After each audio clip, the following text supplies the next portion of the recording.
Ya sangat merepotkan dan itulah yang membuat gue akhirnya memutuskan untuk cabut. Selain faktor utama gue harus menyelamatkan nyawa ya. Lu ngeliat masa lalu lu seperti apa sih? Bersyukur. Apa yang udah gue lalui itu yang membentuk gue sampai sekarang. Tidak ada satupun dalam hidup gue yang gue sesalin. Yang gue sesalin mungkin cuma satu, Pak. Apa itu?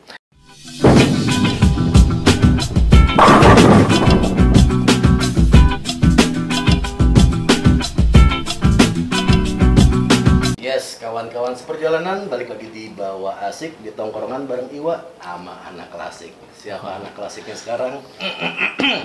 Nggak usah ditanya lagi.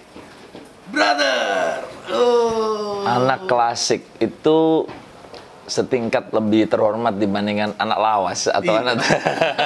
Makanya selama ini PR gue adalah mencari positioning gimana supaya kita tetap terhormat. Meskipun sudah tua ya.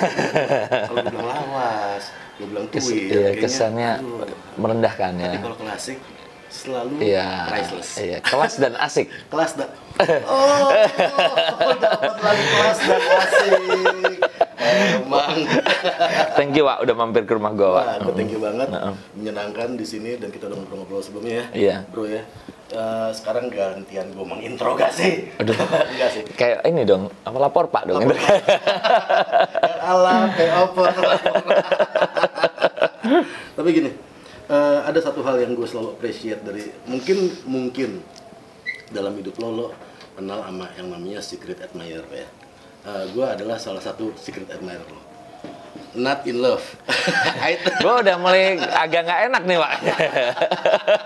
Jangan deg-deg gitu, Pak.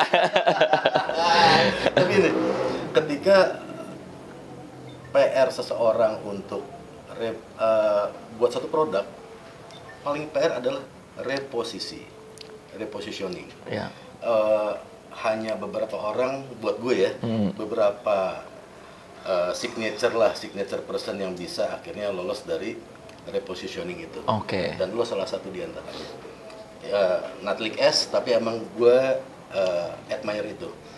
Ketika lo sempat ada masalah dan lo balik lagi, lo kayak gelinding aja, apa sih?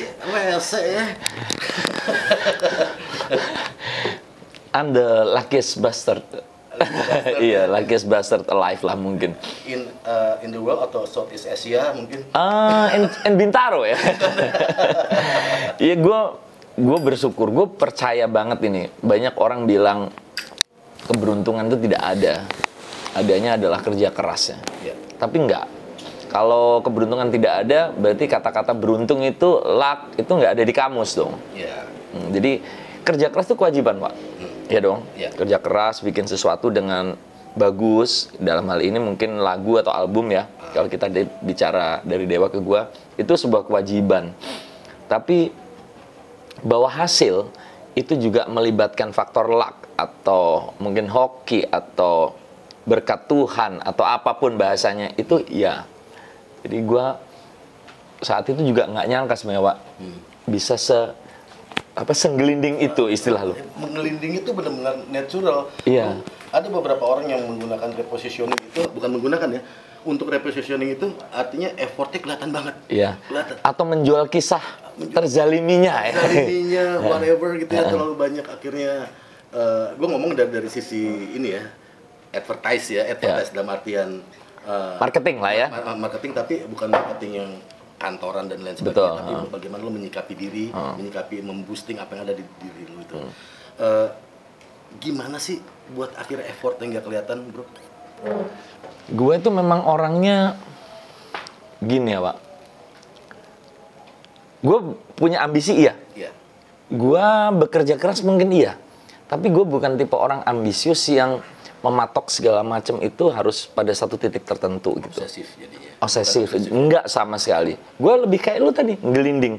Dan rasa-rasanya orang-orang di angkatan kita ya. Waduh, angkatan kita nih. Angkatan klasik ya? Angkatan klasik Bukan itu lawas ya?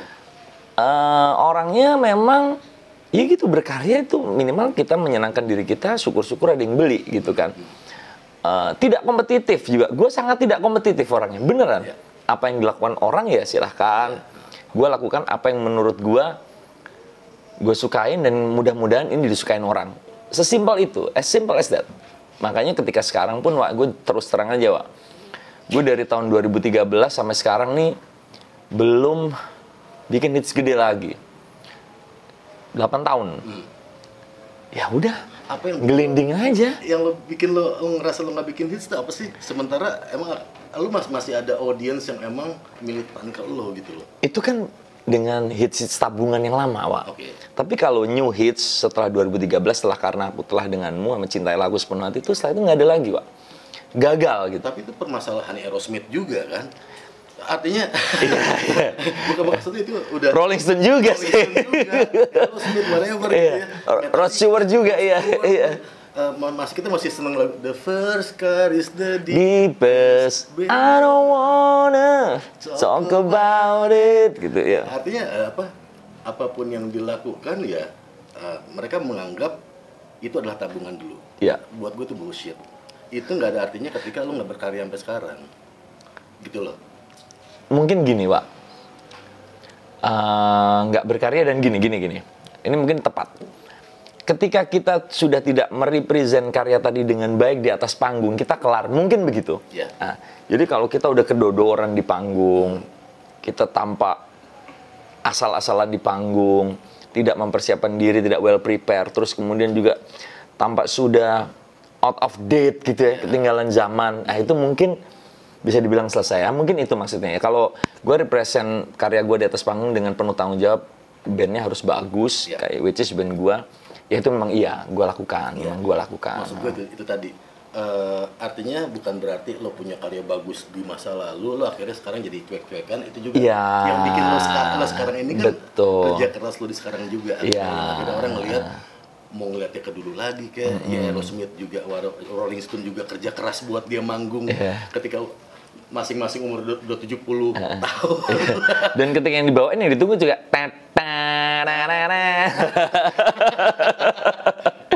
benar. Nah, bro, yes, sis. ngomong tadi gue pikir dia pengen ngomong yes dear.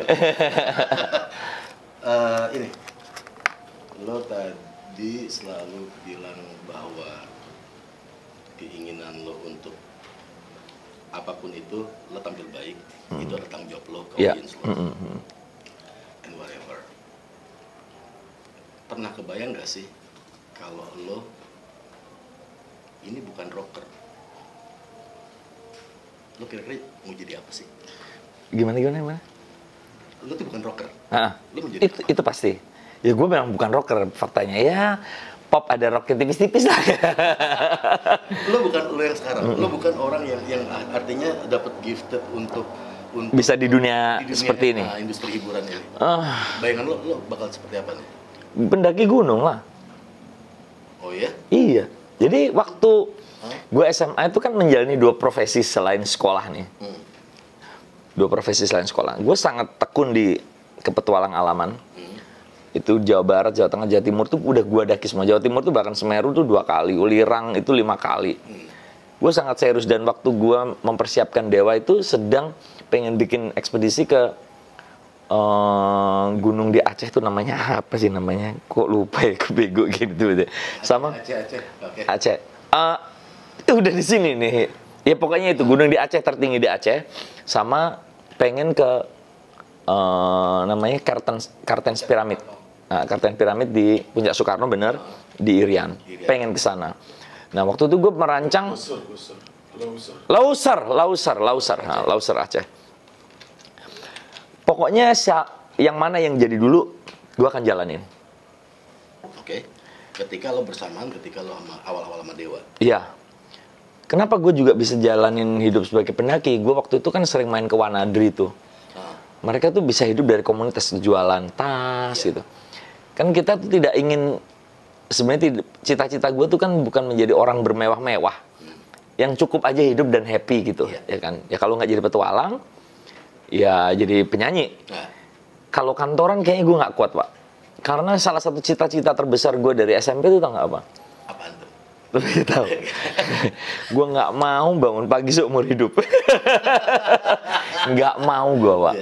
Dan rutinitas itu tiap hari. Iya, tiap hari. Gue nggak mau. Jadi gue pengen menikmati pagi itu Ya kalau nggak di rumah ya di tempat tidur gitu. Berat buat gue bangun pagi tuh. Lo sebel sama rutinitas seperti itu? Sangat, sangat, sangat. Karena kalaupun dibilang setiap minggu kita manggung 4-5 kali, it's not routine, man. Yeah. Panggungnya beda, Yeah. audiensnya beda. Meskipun lagunya mungkin ya itu aja kita putar-putar, tapi gue tetap belum bisa menahbiskan itu sebagai sebuah rutinitas karena tetap beda. Ambience-nya beda, cara kita mendekati penonton beda, semua beda gitu. Gue bukan muji lo lagi ya, karena buat gue Jangan sering muji gue. Gue emang sebenarnya kebetulan saya puji. Oh, yang benar.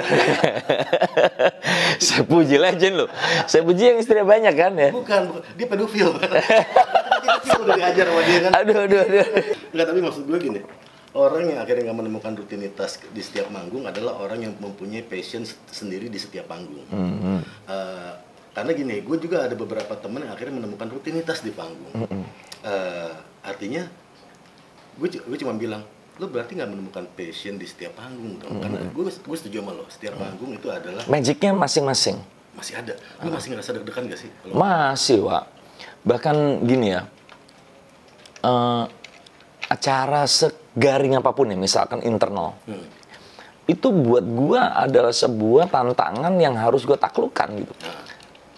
Dan adalah sebuah kepuasan ketika sebuah gala dinner itu semuanya meninggalkan mejanya. Lu bukan singelong, meninggalkan mejanya dan merapat ke panggung. Nah, jadi apa ya? Buat gua setiap panggung itu harus ditaklukkan dan tantangannya macam-macam. Kadang-kadang kalau acaranya didominasi oleh ibu-ibu, misalkan sebuah produk nih, internal gathering yang memang produk itu marketing toolsnya itu para ibu-ibu. Nah, itu malah kita bingung cara mengendalikannya, bukan cara membangkitkannya. Mama, orang sana ke kanan belok ke kiri. Iya, Iya kan? kita baru mau nyanyi, foto dulu dong, naik ke panggung gitu. Jadi gue menikmati banget setiap panggung gue ya, segaring apapun, seberapapun. Jadi gue punya satu semboyan yang gue selalu ngomong, berapapun dan siapapun yang di depan gue, jumlahnya mau 20 kayak mau 20.000, akan tetap mendapatkan air lasso yang 100%. Nggak ada tuh ceritanya gue kayak males-malesan, nggak ada. Bukan karena dibayar, tapi karena gue harus tampil bagus. Gue malu kalau gue nggak bagus. Nah, lagi yang mungkin yang terpenting ya, ya bukan, itu anjing di situ. Dan yang terpenting apa? Mungkin memang orang masih nerima gue, itu faktor yang sangat utama banget. Karena sekeras apapun kita mencoba, kalau masyarakat itu sudah melepeh itu udah nggak doyan sama kita juga selesai. Jadi gue tuh thank you banget sama pendengar lagu gue, dan gue juga bersyukur banget bekerja sama dengan pencipta-pencipta lagu hebat yang lagunya itu long lasting gitu. Gue juga kaget ketika tahun-tahun 3 tahun terakhir ini gue sangat sering main di pensi gitu, SMP, SMA, gue juga kayak gitu-gitu, gue bingung. Kok ngapain gitu ya? Terus hafal lagi mereka malah. Iya, kan sekarang gini deh, lu SMP, ngapain ngundang om-om umur menjelang 50 gitu loh? Iya dong. Gue juga kadang-kadang bingung, gue ngomong tuh di atas bang, kalian ini ngapain ngundang Om Ari? Mereka tuh manggilnya Om Ari gitu kayak. Ya ternyata mereka tahunya dari mana? Gue tanya. Ya digital. Nah, itu the beauty of digital juga. The beauty of digital. Gak bakal hilang ya? Gak bakal hilang. Ketika mereka ngeliat Ari Lasso dengan tingkahnya apa gitu, terus mereka search tuh, oh ternyata lagu-lagunya masih masuk ke mereka gitu. Bahkan terakhir kemarin pensi nya anak gue juga, gue disuruh main meskipun via streaming gitu ya. Aku nanya ya, anak gue ini sekolahnya cukup buat gue, mana mungkin sih gitu. Tahu kan, paham kan, sekolah-sekolah yang begitu ya. Terus yang bener kalian undang papa nih, ntar pada nggak tahu. Kata siapa pak? Tahu semua. Coba tahu. Mereka request lagu dan surprising.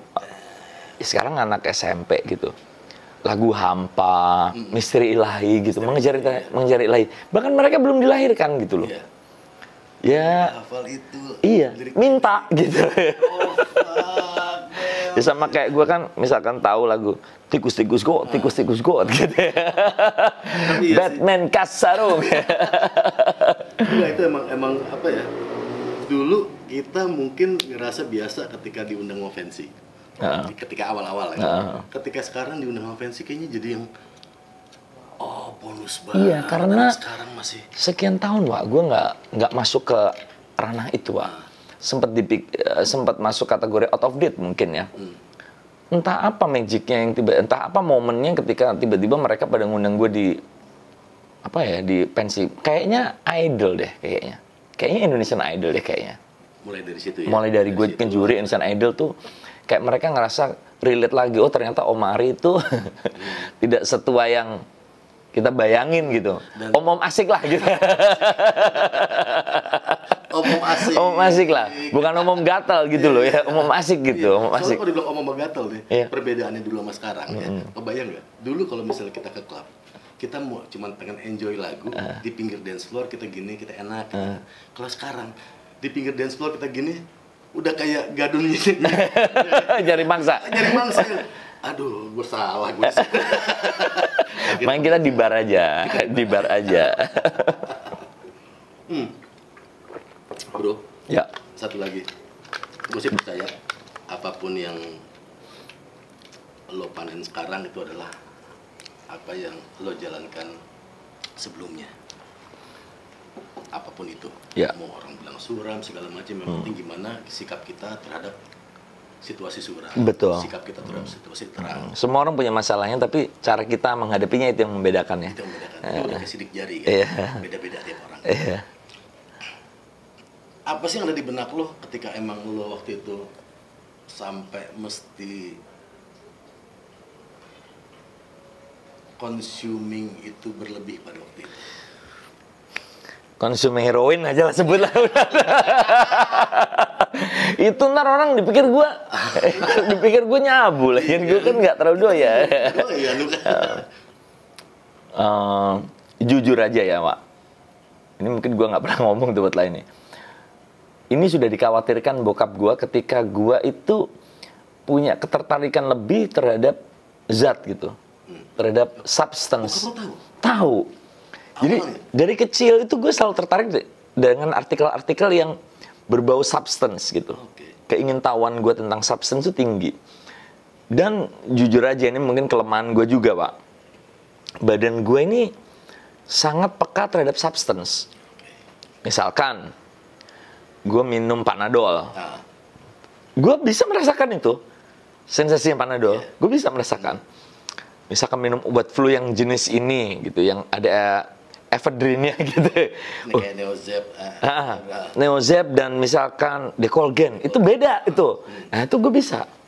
Jadi ketika, dan gue basicnya memang rada pencemas orangnya. Pencemas dalam arti tidak pernah cepat nyaman dengan apa manggung, dengan apa, gue selalu anxious gitu. Pengen perfect gitu. Ketika terkenalkan dengan zat itu seakan-akan menyelesaikan my anxiety itu, my anxiousness tuh. Ternyata salah.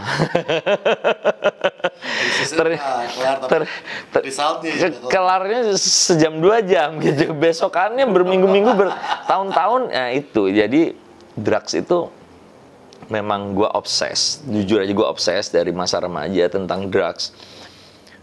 The highest drugs tuh kayak gimana sih mempengaruhi pikiran kita. Dan gue mencoba-coba sebagai sebuah eksperimen yang gue pikir akan bisa gue handle, Wak. Apa lo coba pertama tuh? Lo ingat SMA atau SMP? Ya tentunya alkohol ya. Alkohol, dan kemudian meningkat ke masa lalu gitu ya. Tapi tidak pernah cocok karena mempengaruhi pita suara gue. Terus kemudian tentunya obat-obatan daftar G ya, waktu itu ya, obat-obatan daftar G lah. Mogadon, Rohypnol gitu-gitu. Dan ketika gue kenal heroin, seakan-akan itu adalah ini nih yang gue cari, ini yang akan bisa menyeimbangkan hidup gue. Gue pikir begitu saat itu. Bilang seakan-akan, kenyataannya kenapa? Kenyataannya hancur, Pak. Malah di result hancur ya? Ya hancur, itu eksperimen gagal total dalam hidup gue. Kelihatannya asik, pas denger hasil manggung, kok gini ya? Iya, semuanya begitu. Dan ketika melihat rekaman footage gitu, footage yang Dewa gitu, hancur banget ya, gue memalukan gitu. Ternyata saat itu kayaknya asik gitu ya. Karena kita ngelihatnya juga dalam keadaan mabok gitu. Mabok, ya. Tapi ketika sekarang kita udah sober belasan tahun, kok gini ya gue? kok gini sih gue gitu? Kok gini sih Lo gitu? ngerepotin seband gak sih waktu itu? Atau emang akhirnya ada anggota band yang lebih ngerepotin lo waktu itu? Bukan hanya ngerepotin, Wak. Gue ini bisa press conference nggak datang, manggung aja gue bisa nggak datang, Wak. Manggung? Iya, ya karena gue nggak bawa benda itu dan kita lagi menjelang sebuah tur panjang, gue harus cari barang itu dulu gitu untuk stok gitu. Iya, sangat merepotkan dan itulah yang membuat gue akhirnya memutuskan untuk cabut. Selain faktor utama, gue harus menyelamatkan nyawa ya, menyelamatkan nyawa. Gue bilang baik-baik, ternyata gue pamit baik-baik itu tidak diterima, jadi gue kabur deh gitu. Lu sempat pamit? Pamit lah, dari 95 gue pamit sebenarnya, Pak. Okay. Dari 95-96 gue bilang, tapi Dani dan Dewa sangat permisif dalam arti, oke, kita break 3 bulan untuk Ari Lasso istirahat rehab, jalan, kambuh lagi. Oke, kita istirahat 6 bulan gitu. Tapi itu kan temen ya, namanya temen emang harusnya emang ya seperti itu gitu. Tapi kalau temen ini kan nggak tahu diri juga berkali-kali berrehab. Iya, makanya gue nya nggak tahu diri. Akhirnya seperti yang Dani bilang, apa iya menjamin kalau Ari Lasso dikasih istirahat 1 tahun dan kemudian sehat kembali gitu? Ya bener juga. Ya akhirnya gue cabut aja for good gitu. Itu challenge buat lo. Lo jadi ucapannya Dani waktu itu jadi challenge buat lo atau gimana? Ada satu kalimat Dani yang gue inget gini, Ri, kalau kamu gini terus, kamu bisa bernasib seperti Aksan, dia bilang gitu. Ya itu dipecat gitu. Ya udah, gue mengundurkan diri aja. Jangan, kata dia, gimana sih? Tapi begitu tahu ada Once, ya gue ngerasa safe lah, bahwa Dewa ini band yang gue bangun juga nggak akan hancur gitu. Once kayaknya bakal cocok juga, jadi gue punya alasan menghilang gitu. Gue menghilang dulu ke Surabaya dan gue tidak bisa dihubungin, handphone belum ada saat itu. Setiap telepon dari Jakarta ke rumah gue juga nggak gue angkat. Intinya memang pengen menyelamatkan diri, Wak. Lo cabut ke Surabaya? Nah, ke rumah orang tua dengan kepala tertunduk. Maksudnya kita tuh kan habis merantau ke Jakarta, pulang kan kepala tegak ini, kepala tertunduk. Yes. Help me gitu. Orang tua lo gimana? Ya namanya orang tua ya menerima ya. Memasukkan gua ke sebuah fasilitas rehabilitasi yang bercampur dengan bangsal jiwa saat itu.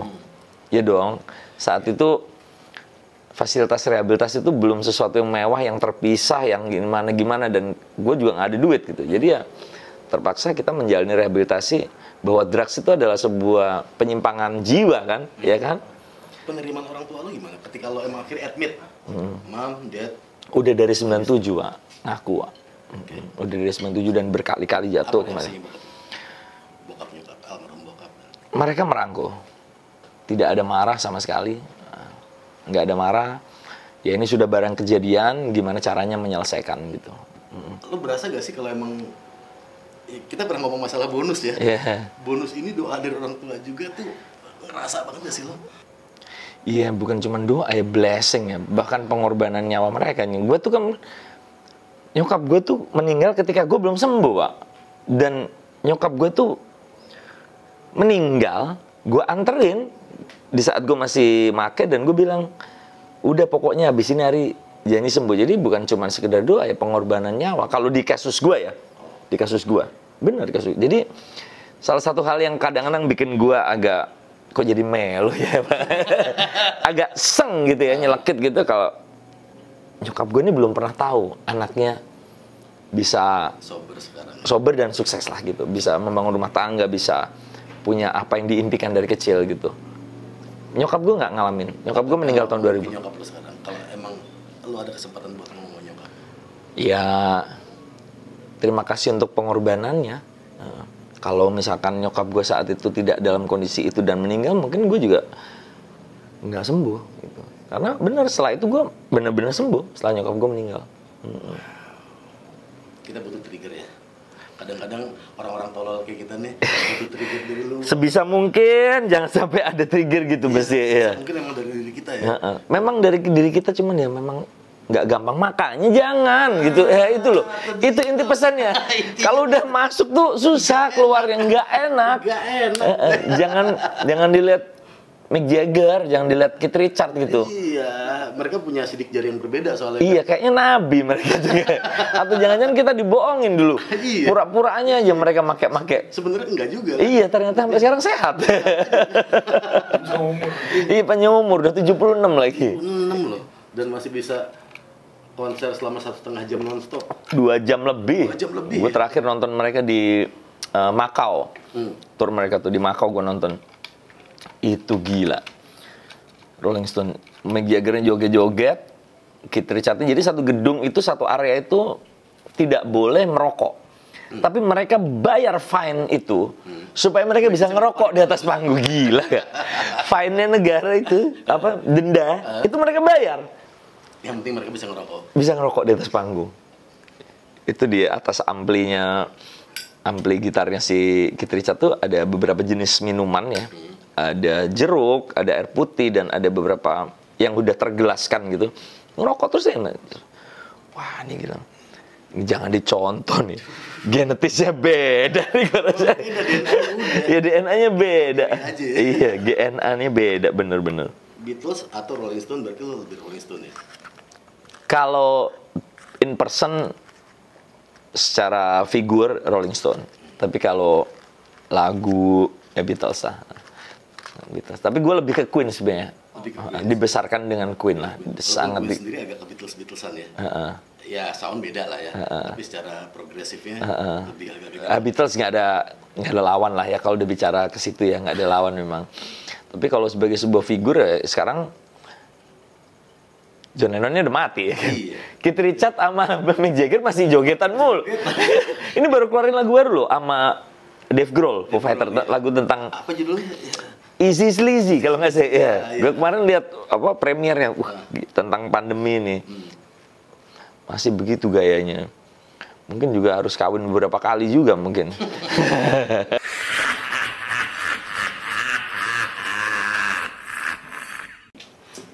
Masa kecil lo gimana sih, bro? Masa kecil gue tuh dari sebuah keluarga biasa di sebuah desa, 30 km dari Madiun dan 150 km dari Surabaya. Di sebuah desa hutan jati, karena bokap gue pegawai kehutanan. Nggak kebayang seorang Ari Lasso itu yang di desa itu di sini. Lu pasti dibesarin di Bandung ya? Gue di Jakarta. Di Jakarta. Lingkungan lu dari kecil udah musik pasti. Gue tuh enggak juga. Ya. Tapi tetap Jakarta kan gitu. Gue tuh desa yang listriknya baru ada jam 4:30 dan jam 4 pagi mati, Pak. Oke. 4:30 sore itu baru nyala listrik gitu. Anak pertama. Anak terakhir. Dari 5 bersaudara. Cuman beruntungnya bokap gue tuh pembaca, jadi majalah-majalah tuh langganan. Mulai dari Tempo, Intisari, Kartini, Femina, Suara Karya, Kompas, majalah Senang. Lu ingat gak majalah Senang? Cerita kriminal. Iya. Itu langganan, itu bacaan gue tuh. Setelah Vista tuh. Iya. Majalah Senang, horor dan kriminalitas. Gue tuh ya sekolah, main bola dan bermain dengan anak-anak desa yang tidak bersepatu dan tidak berbaju. Kadang-kadang mereka cuma bercelana pendek aja. Sebuah desa yang bukan desa yang makmur. Karena hutan jati itu kan memang tumbuh di daerah yang tandus. Namanya desanya Saradan. Saradan di Kabupaten Madiun. Sekarang dilewati tol. Kapan itu gue sempet mampir ke sana. Karena di Madiun tuh selain jati juga dia sonokeling juga. Sonokeling. Memang penghasil kayu, penghasil kayu. Gue karena emang gue suka kayu, jadi gue tahu daerah-daerah sonokeling di mana, kayu gitu. Madiun. Gue tuh di desanya, di Saradan, Yang ketika udah jam 5 sore ya cuman di rumah nonton TV, berita TVRI. Karena keluar menakutkan. Keluar tuh menakutkan, keluar rumah tuh menakutkan. Terus pengaruh musik dari? Pengaruh musik dari kakak. Oke. Kakak gue masih di Saradan itu. Saradan itu kakak gue tuh sekolah di Madiun. Mulailah ya dari radio ya.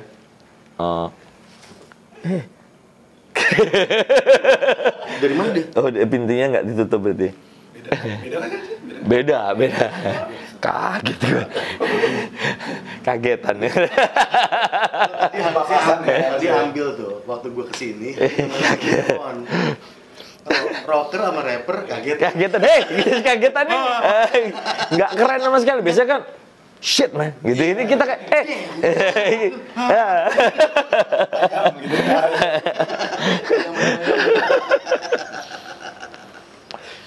Rod Stewart, Yes. The Police, Kiss, Rolling Stones, tapi tersengatnya oleh Queen di kelas 4 SD.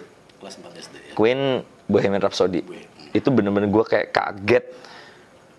Anjing mati gue. Kalau anak kecil kan kenikmatan cuma 2, Pak. Dibeliin mainan sama habis makan. Iya. Bener nggak? Iya. Itu kesengat lagi satu kenikmatan yang wah, orgasme anak-anak gitu. Ini apa namanya? Kesetrum musik. Ah, udah sejak itu deh. Queen musik gitu. Gue setuju sih. Queen is something. Queen is something. Queen itu sendiri maksudnya apa ya? Yang bisa bikin gue rock ini macam-macam ya. Iya. Nggak melulu kayak Led Zeppelin. Betul. Tidak melulu rock and roll. Nggak melulu Pink Floyd. Betul. Nggak melulu ya misalnya gue denger apa Chuck Berry dan lain-lain. Apa ya, saat itu mungkin misalkan Zeppelin tuh angkatannya Cream. Ya, tidak melulu itu. Bahkan tidak melulu Rolling Stones. Tidak melulu Rolling Stones. Betul. Ya. Nggak harus yang yang selengean ya. Tapi emang dia bisa. Roger Daltrey itu apa namanya? The Who. Bukan melulu The Who. Bener. Tapi bisa. Gila ya, warna-warna rock dulu macam-macam ya. Aduh, indah, Wak. Sekarang lagu tuh intro doang dari akhir sampai awal, dari awal sampai akhir. Dung cedung diulang terus. Dulu intro tuh udah beda, masuk song beda.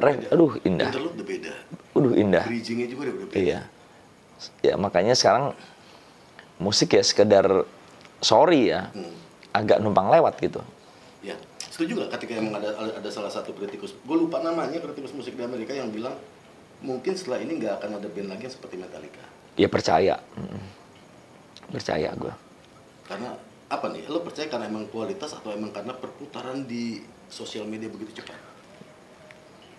Nah ini agak rawan nih. Gini Pak, musik dan seni ya, itu kan memang sebenarnya sebuah produk tersier. Produk mewah. Ketika lu mau mengkonsum, dulu itu kita harus keluar minimal uang 1.750, Wak. Iya. Dan itu gede banget, bakso masih gopek. Iya. Ya kan? Atau lu pinjem temen lu, atau lu main ke toko kaset untuk dengerin. Iya. Jadi orang yang mendengarkan musik saat itu, ya mohon maaf ini kalau gue salah, tapi gue rasa gue nggak salah, adalah orang-orang yang memang niat dengerin musik, Wak. Iya. Sekarang, lu dengan 49.000, itu lu bisa menentukan apa yang lu mau denger dari seluruh dunia, bahkan gratis gitu, dari YouTube lu punya kuota. Jadi mendengarkan musik itu sekarang tidak membutuhkan pengorbanan, tidak membutuhkan effort. Kita dulu kan kalau denger musik, Wak, itu kita lihat covernya, kita bayangin gayanya, baca liriknya, ya. Satu album kita dengerin. Nah, sekarang tuh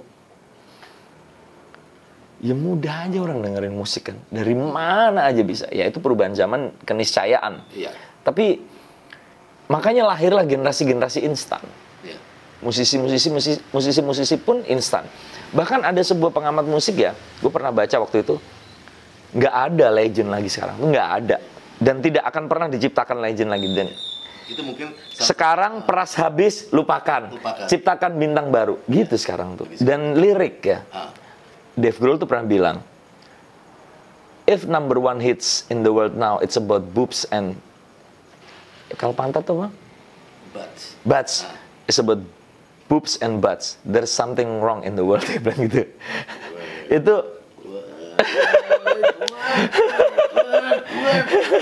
dia ngomong gitu. Ini ada yang salah dengan dunia ini kalau ketika lagu hits itu hanya ngomongin boobs dan butts. Ya, which is ya bukan hanya kita, musisi dunia pun mengeluhkan gitu, bahwa karya-karya sekarang itu ya instan. Bukan berarti nggak bagus, ada beberapa yang keren, tetap ada. Tiap zaman ada suaranya. Tiap zaman ada suaranya. Cuman ya buat gue dengerin musik-musik sampai tahun 90-an nih tetap surga buat gue. Tetap surga. Bahkan ini di bawah tahun 90-an. Iya, ini Indonesia musiknya loh. Indonesia udah seperti ini. Iya. Dan gue sih yang bikin gue agak merinding, yang lo dengerin ini yang gue dengerin. Ini album terbaik dunia menurut gue, salah satu album terbaik dunia. Ini Badai Pasti Berlalu. Badai Pasti Berlalu. Wih, apa yang lo bikin lo pincut amat dari sini? Ya satu album enak semua, Rek. Maksud ada orang mungkin dari pendekatan ke lirik. Semuanya. Satu paket ya. Satu paket. Satu paket. Vokal bagus, aransemen bagus, production bagus, lirik bagus. Dan dimainkan dengan apa, lu tau nggak? Penuh ketulusan gitu. Tidak mengada-ada gitu. Tapi tekniknya tinggi banget gitu. Nggak diribet-ribetin, tapi kelihatan banget dengan mereka bermain begitu. Ini nggak gampang gitu. Ini mahakarya gitu, mahakarya. Dan kayak kecenderungan nulis lirik ya, kayak emang kalau almarhum Chrisye, Mas Chrisye, kebetulan gue tuh dulu kalau emang lagi musika lagi promo album nih, gue bareng sama album barunya Mas Chrisye. Jadi kita jalan-jalan bareng. Jadi gue orang yang beruntung ketika emang gue mengenal personal ya. Gitu, Mas Chrisye sampai ketika emang Mas Chrisye bilang, gue tuh orang yang sebel dibilang legend. Kenapa Mas? Ya by the time itu orang cuma ngeliat album lama gue, nggak tahu kalau gue masih ada passion sampai sekarang. Nah, apa ya? Gue ada tempat sendiri lah. Makanya emang di satu lagu gue sendiri ada lagu Sabda Alam, ciptaannya Junaidi Salat nih, yang emang gue bikin samplingnya di lagu gue yang Sabda Alam. Buat gue tuh liriknya bangsat. Iya. Gimana liriknya? Kicau burung bernyanyi, tanda buana membuka hari, dan embun pun memudar, menyongsong fajar. Aduh. Sejenak ku terlena akan kehidupan yang fana, nikmat alam semesta. Nusa Indah Nirwana. Wah, gila. Maksud gue gini. Ya. Ada psychedelic gitu. Dan buat gue ini, gue ngeliat ya Junaidi Salat nih pakai bahasa sehari-hari dan bahasa Sanskrit yang emang pokoknya di pemilihan bahasa yang benar-benar pokoknya. Dan itu sebuah gitu. Lahir dari perenungan. Ya lahir dari perenungan, gue rasa nggak, bukan dari saya asal gitu. Itu perenungan, kedalaman. Makanya nggak heran kalau ya apa yang diciptakan dahulu itu long lasting gitu. Ya kayak misalkan Rolling Stone menulis lagu ya hasil pengalaman mereka And no use in crying. And no use in crying. Stay away from me. Aduh, Rolling Stone gila. Apa? I'm a fool to cry. Gue malah nggak tahu tuh, Pak. Full to Cry-nya Rolling Stone. Gue yang ini aja, gue yang mainstream gue. Kayak misal apa? Wild Horses, gue masih tahu tuh Wild Horses. I Miss You juga. Terus yang I've been holding out so long. Gak tau gue ini. I don't want you to be high. Backstreet Girl, ya Backstreet Girl, gitu-gitu. Gue satu lagu lo ya gue sebut di waktu itu di ketika ngobrol di YouTube lo, gue suka lagu Hampa. Masa, Pak? Bener. Hah? Bener. Ini it's not licking ass buat gue. Ya itu tadi lagu Hampa tuh laki banget, man. Tapi agak gini. Tapi enggak, buat gue tuh laki banget. Gimana laki ketika emang lagi kehilangan seseorang. Orang yang tadinya ketika ada di sini kan jadi imbang nih, tiba-tiba hilang kan jadi nggak imbang. Iya. Nah, itu kan Pertamanya penuh, kosong, tiba-tiba kosong, hampa. jadi nggak imbang gitu. Lo sendiri perenungan apa asal bukan ini ya? It's your life or it's just your own imagination? My life. Itu gue itu lagi membayangkan anak kedua gue itu meninggal, Pak, di kandungan. Nah, dan itu proses pembuatan lirik itu beberapa bulan kemudian. Sebenarnya itu kehilangan seorang yang bukan pacar sebenarnya lagu itu gitu.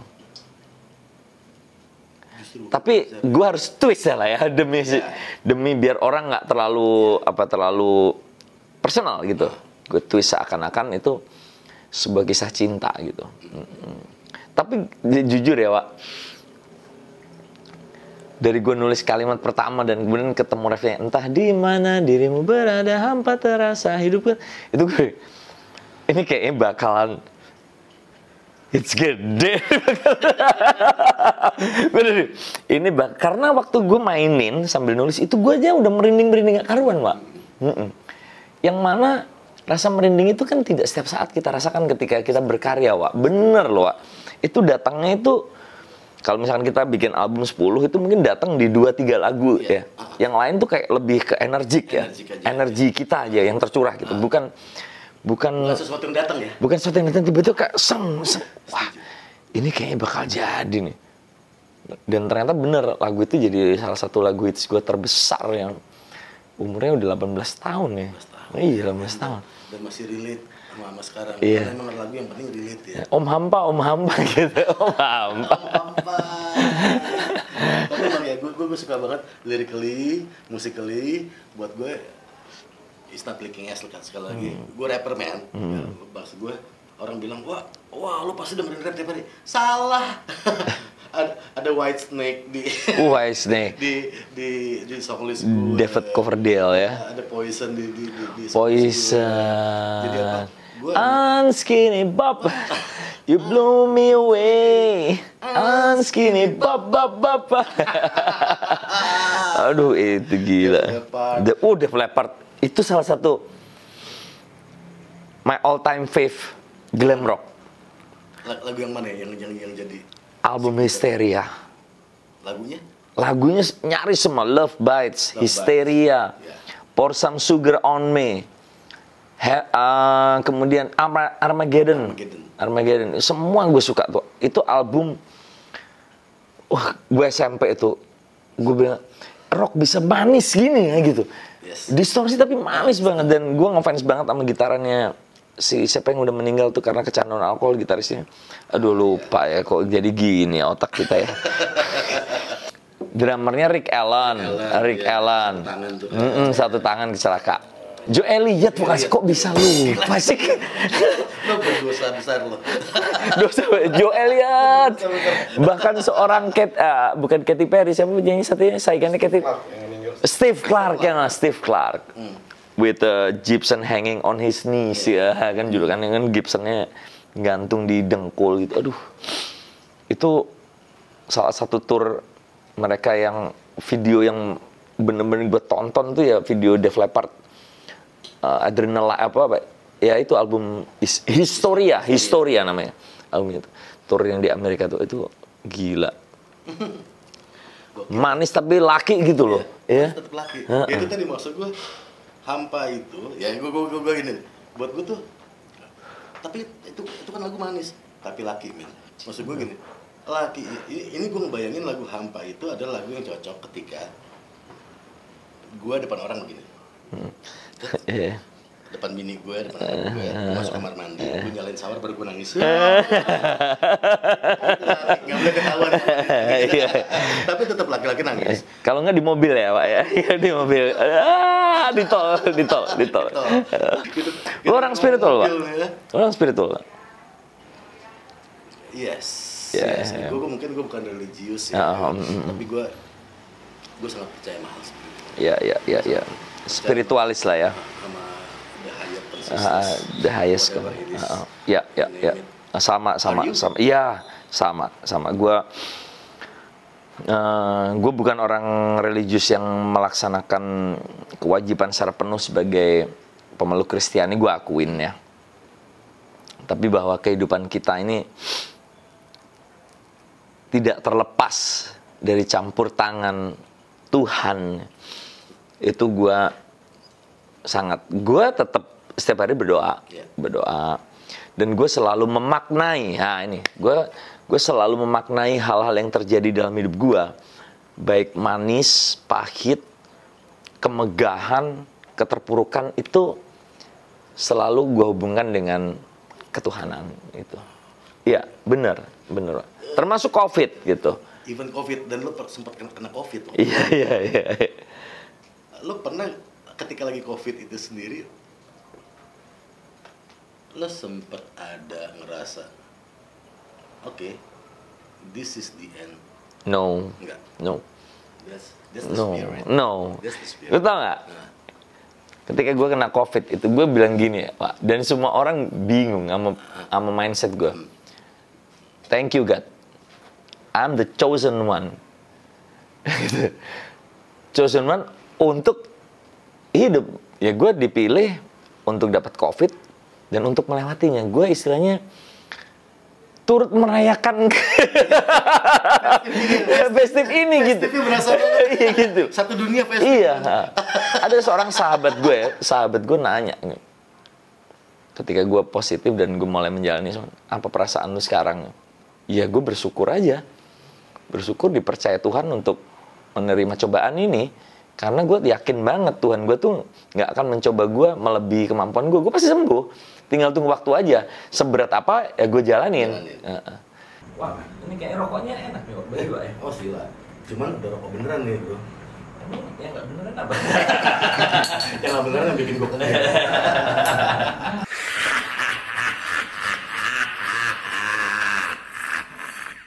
Ya lo ngerasa the chosen one. Itu hal yang kayaknya kita sefrekuensi deh. Gue even di hal yang emang gue terpuruk sekalipun, gue selalu nganggap, lu udah milih gue. Benar. Lu udah milih gue. Iya, thank you for choosing me. For choosing me. For trusting me to through this. Itu kalau kita terpuruk dalam kemarahan, terpuruk dalam kesedihan, aduh kenapa gue kena nggak kelar ya. Ya itu bukan gue, gitu. Itu bukan gue gitu loh, itu bukan gue. Gitu. Jadi melewati apapun ya, wah thank you nih gue dapat masalah ini, artinya gue dipercaya untuk menyelesaikannya. Kalau gue sesimpel itu, ngejalanin ya berat.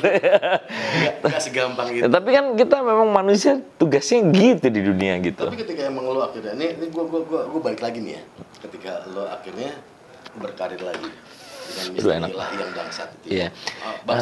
Bukan bangsat, Pak. Maksud gue bajingan. Gateli. Jadi mboknya ancuk. gue lagi pakai O lagi pakai G. Ini pengaruh bangsat nih, timuran bangsat nih. Pengaruh. Oke. Lo nggak gampang. Paling nggak gampang adalah ketika lo menghadapi stigma. Mungkin buat beberapa ya lo mindset lo udah stigma udah cemen. Tapi teman-teman kita yang lain yang emang akhirnya membuat stigma itu jadi balik lagi. Gue percuma, gue di sini, gue balik lagi aja deh. Sebenarnya gini, Pak. Stigma itu muncul karena kita tidak cukup membuktikan diri, Pak. Ya, stigma itu muncul ketika kita memang tidak di titik memperjuangkan dan mematahkan stigma itu, Pak. Kita menyerah pada stigma gitu. Kalau ketika kita sober, ketika kita sembuh, ketika kita kembali ke masyarakat dan membuktikan bahwa kita memang layak diterima lagi, gue yakin orang akan terima kok, Pak. Stigma pasti ada, tapi gimana kita mematahkan stigma itu? Kalau kita cuman gue udah di stigmain gini, ya memang kurang. Melo ya. Iya kurang gateli lah istilahnya. Kurang fight gitu. Ya kan misalkan lu ucap nih mantan cimeng, terus lu terima aja, iya gue memang mantan cimeng, ya udah gue diem di rumah, ya enggak dong. Gue memang mantan dan gue buktiin gue bisa gitu, ya nggak ada masalah sebenarnya gitu. Lu ngeliat masa lalu lu seperti apa sih? Bersyukur. Apa yang udah gue lalui itu yang membentuk gue sampai sekarang. Tidak ada satupun dalam hidup gue yang gue sesalin. Yang gue sesalin mungkin cuma satu, Pak. Liverpool nggak juara-juara dari dulu. Kalah lagi tapi kemarin. Iya. Habis itu ambles lagi. Kemarin tuh, Pak, gue tahun lalu udah nabung dari sekian tahun gitu, ya sekian bulan lah. Januari gue berhasil mendapatkan tiket untuk nonton Liverpool di bulan April menjelang angkat piala lawan Burnley. Udah tiket udah dapet. Covid, anjing, lockdown bulan Maret. I feel you. Wih, Tiket udah beli. udah beli. Kenapa udah ini? Udah lah, tapi balik semua sih. Baru beberapa bulan lalu tiba-tiba baliknya bukan duit tapi ke apa ya? Kredit kartu. Oh, balik semua. Padahal gue udah cukup menyerah tuh. Gue udah pasrah. Nggak jadi berangkat gue. Enak banget balik ke Gue udah mau ke London, Liverpool. Gue bahkan mau ke Manchester. Cuman sekedar kencing doang di Old Trafford gitu. Ternyata sekarang lebih tinggi peringkatnya.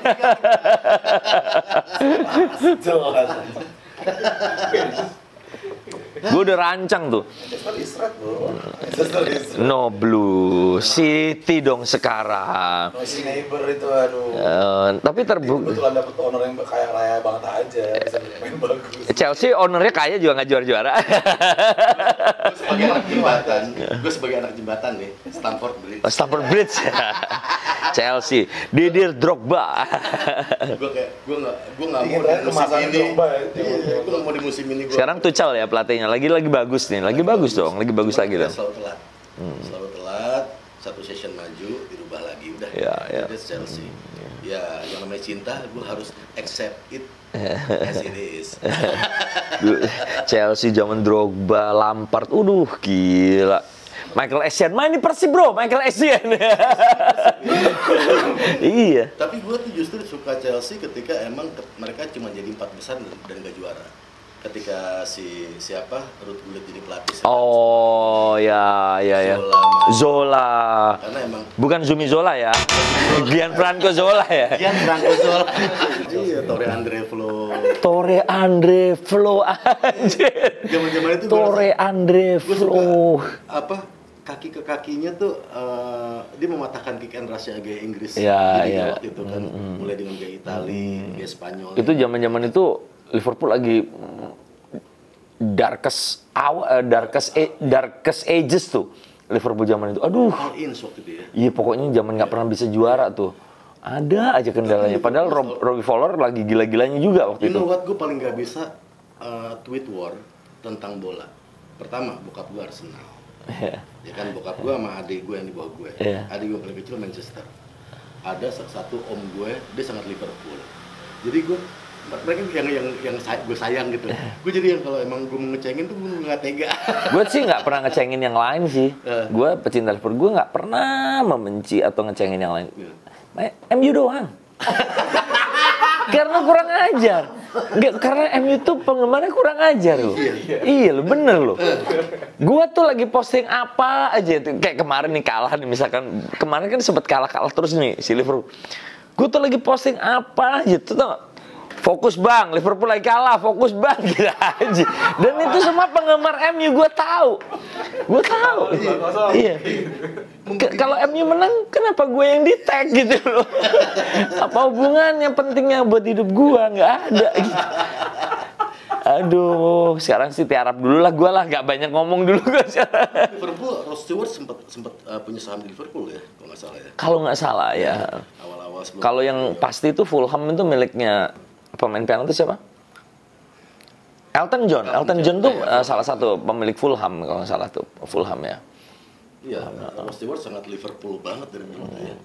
Dan Ari Lasso ini penggemar Ross Stewart di awal-awal. Gue juga emang orang sempat ada masa-masa kita gengsi, kita ngakuin Ross Stewart, kita suka Ross Stewart. Oh iya, Pak ya. Ada dicengin. Gue mungkin karena gue di desa nggak berasa itu mungkin. Kalau gue bodo amat. Jadi kalau gue kan emang makin dicengin gue makin senang. Iya. gue suka You Name It lah, lagu Ross Stewart You Name It. Ross Stewart tuh kesamaan sama Beatles. Dia kayak ngasih materi ke dunia. Lo mau bikin ini jadi jazz, lo mau bikin ini jadi apa? Enak. Bisa. Itu kelebihan Ross Stewart sama Baby Jane, don't leave me hanging on the line. Asik. I knew you well. Rod Stewart, googling ya. Rod Stewart siapa? Oh keren itu. Dia bangkit lagi ketika bikin American Songbook ya. Tapi dia tuh kurang ajar loh, Wak. Muda-muda terus ya. Lu tau nggak? Rachel Hunter. istrinya yang sebelum yang sekarang. Rachel Hunter itu adalah tunangannya salah satu hero gua, Kip Winger, vokalis yang Winger. Itu tunangannya. Oh, itu Rachel Hunter tuh. Loh, iya, Pak. Ketemu Rolling, nonton lah mereka. Rod Stewart kabur, Pak, sama Rod Stewart, Pak. Miles Away itu tentang Rachel Hunter yang kabur. Iya, anjrit baru tahu gue. Iya, Rachel Hunter tuh tunangannya Kip Winger.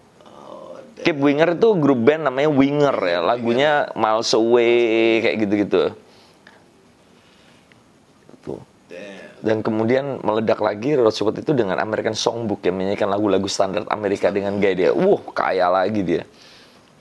Bro, ini mungkin nggak gue bahas lebih jauh karena ini emang gue banyak banget ketemu sama ini. Gue setuju banget, Yoki itu adalah Jenius Om Yoki. Nah, ini langka, Pak. Ini super langka. Susah banget ini. God Bless yang album ini. God Bless yang album ini nih. Nah, ini cover asli, Pak. Lo inget gak ketika Ahmad Albar jadi dulu bandnya Clover?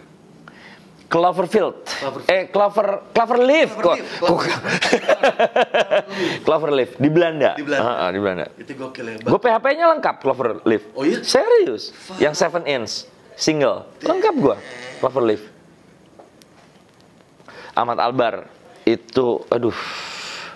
Ini Gila. Bahkan emang Beatles juga dulu bisa dibilang agak template sama siapa? Tillman. Tillman Brothers. Tillman Brothers. Itu Tillman Brothers tuh sebelum Beatles. Nongol. Ketika Beatles masih main rock and roll ya, belum kena L-seat ya. Macam Tillman Brothers udah main seperti itu. Ya standar permainan mereka kayak Hard Day's Night itu kan standar rock and roll standar ya gitu. Rest in peace. Ya, terus ya. Ini salah satu album terbaik juga Sabda Alam. Iya, ada di sini, Pak. Lumayan lah koleksi gua lumayan lah. Bukan lumayan sih ini keren-keren nih anjir. Senada. Ini satu lagu bisa pakai lirik satu. Senada cinta bersemi di antara kita. Senada cinta bersemi di antara kita. Senada cinta bersemi di antara kita. Senada cinta bersemi di antara kita. Ini legend Mas Faris ini. Mas Faris itu keren banget. Ini gue salah satu obsesi gue adalah gue remake lagu ini dengan hip hop. Bisa, Buat sangat gue bisa. Pam pam pam pam pam. Dan. Itu. Tapi basisnya jangan aja Yuke ya. Slapnya banyak ntar. Yuke sayangan gue tuh. Yuke, I love you man. Iwan Fals. Umar Bakri. Air mata Ya. dari pelosok negeri itu. Umar Bakri. Ya. Umar Bakri. Standing dan terbang. Tapi ambulan zigzag ada. Ini gue paling suka ambulan zigzag di album ini. Ambulan zigzag ya. Jemput pasien COVID. Baru melotot dan berkata, silakan Bapak duduk di muka. Saudaraku. Zaman itu dibilang musik country ya, dia itu. Musik country ya. Dan ini suaranya Mas Iwan masih Bob Dylan banget ya. Ya, masih cempreng ya, masih cempreng. Nih. Moderaku. Bener-bener Bob Dylan. Ini apa ya? Orang-orang besar di musik Indonesia nih. Ya, Orang-orang terbaik di musik Indonesia. kita udah ngobrolin musik era klasik, ya mungkin klasik yang tadi, dan lo adalah salah satu scene yang masih punya passion sampai sekarang. Apa sih sebenarnya value yang pengen lo tularin ke teman-teman di generasi sekarang? Berat nih. Banyak kita ngomong ya. Berat nih. Tadi banyak value yang lo ngomongin tentang ini. Kalau ditodong langsung value apa? Itu gue bingung, Pak. Kalau tanya langsung value apa? Gini. Etos ya. Etos. Gue pengen mengeluarkan etos bahwa seni musik itu bukan kerja asal gitu. Itu sebuah karya yang harus diciptakan melewati sebuah proses yang luar biasa. Jadi hargailah karya itu. Terus kemudian bahwa perjalanan hidup seseorang itu seburuk apapun, deserve a second chance dan membentuk kita menjadi sekarang.